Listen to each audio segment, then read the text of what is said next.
5 வருஷத்துக்கு முன்னாடி இந்த பிளானை ரெடி பண்ணி எப்படி அம்மா உணவகம் இருக்கோ அதே மாதிரி தளபதி விஜய் அண்ணனோட விலையில்லா விருந்தம்னு சொல்லி பல மாவட்டத்தில் இயங்கிட்டு இருக்குது.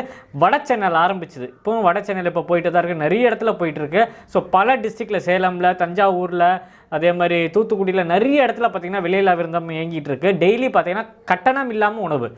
காலையில் எனக்கு தெரிஞ்சு 7:30 to 8:30 வரைக்கும் பார்த்திங்கன்னா எல்லா இடத்துலையும் பார்த்திங்கன்னா உணவு கொடுத்துட்ருக்காங்க. இது எத்தனை பேருக்கு தெரியுன்றது தெரியல.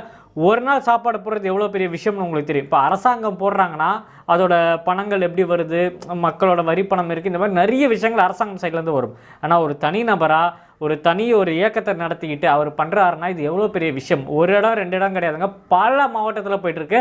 ஸோ விஜய் பார்த்திங்கன்னா அவரோட பிறந்தநாள் அதை முன்னிட்டு தமிழகத்தில் எல்லா இடத்துலையும் இதை கொண்டு வரணும்னு சொல்லி பல இடத்துல இதில் ஒர்க் பண்ணிட்டு இருக்காங்க. இதுக்காக பார்த்திங்கன்னா அந்தந்த மாவட்டத்தில் மாவட்ட தலைவராக இருக்கட்டும், பகுதி தலைவராக இருக்கட்டும், அந்த வட்ட நிர்வாகிகளாக இருக்கட்டும், எல்லாருமே இதுக்கு சப்போர்ட் பண்ணி ஒரு மிகப்பெரிய ஒரு இயக்கமாக இயங்கிட்டு இருந்தாங்கன்னே சொல்லலாம். இது இப்போ கிடையாதுங்க,